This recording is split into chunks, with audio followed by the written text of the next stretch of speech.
അപ്പൊ അന്നത്തെ ഒരു സ്വപ്നവും ഇന്നത്തെ ഒരു സ്വപ്നവും അന്നത്തെ സ്വപ്നമായിരുന്നു ഇതിന്റെയൊക്കെ ഏകദേശം ഒരു അല്ലെ 80% പോലെയൊക്കെ, അതായത് ഒരുപാട് ആളുകളുള്ള വേദി ഭജന കേൾക്കാനായിട്ട് അങ്ങനത്തെ വേദികൾ കിട്ടുക എന്നുള്ളത്.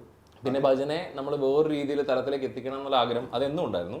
അതായത് നമ്മളൊരു ആൾക്കാർ ഒരു കോൺസേർട്ടിന് പോകുന്നു, ഇപ്പം പല ബാൻഡുകളുടെ പ്രോഗ്രാമിന് പോകുന്നു, പക്ഷേ ഭജനയ്ക്ക് അതുപോലുള്ളൊരു അംഗീകാരം എന്തുകൊണ്ട് കിട്ടുന്നില്ല. പക്ഷേ അത് ഓൾവേസ് ഞങ്ങളുടെ ഒരു പ്ലാൻ ആയിരുന്നു. ഞങ്ങൾ എന്നും കണ്ടിരുന്നു, അല്ലെങ്കിൽ ഞങ്ങൾ പല ഇൻസ്ട്രുമെൻറ്റ്സും ഇൻട്രൊഡ്യൂസ് ചെയ്യാനായിട്ടും ആ ഒരു ഫോമിലേക്ക് കൊണ്ടുവരാനുള്ള സ്വപ്നമായിരുന്നു. പക്ഷേ ഇതുപോലെ അംഗീകാരം കിട്ടുമെന്നും അല്ലെങ്കിൽ അതുപോലുള്ള വേദികൾ equal to any other band അന്ന് കിട്ടുമെന്നുള്ളൊരു പ്രതീക്ഷയൊന്നും ഉണ്ടായിരുന്നില്ല. അത് നടന്നു. അപ്പോൾ ഇനിയുള്ള സ്വപ്നം എന്ന് പറയുന്നത് ഇനി ഇതിനെ എങ്ങനെ വലിയ രീതിയിൽ സ്കെയിലപ്പ് ചെയ്തുകൊണ്ട് പോകാം, പിന്നെ ആൾക്കാരിലേക്ക് കൂടുതൽ കുട്ടികളിലേക്ക് ഇതിൻ്റെ ഒരു എസൻസ് എങ്ങനെ പകർന്നു കൊടുക്കാം, അല്ലെങ്കിൽ ഞാൻ പറഞ്ഞ പോലെ അതുപോലെ അടുത്ത തലമുറയിലേക്കൊക്കെ എങ്ങനെയാണ് നമുക്ക് ഈ പാട്ടിൻ്റെയും ഇതിൻ്റെ കാര്യങ്ങളൊക്കെ, അതായത് ഭജൻ എന്ന് പറയുന്നത് ഇപ്പം നമ്മൾ കർണാട്ടിക് പിള്ളേർ പഠിക്കുന്നുണ്ടാവും, പക്ഷേ ദിസ് ഇസ് വെരി ലൈറ്റർ, നമുക്ക് എല്ലാവർക്കും പാടാവുന്നതും.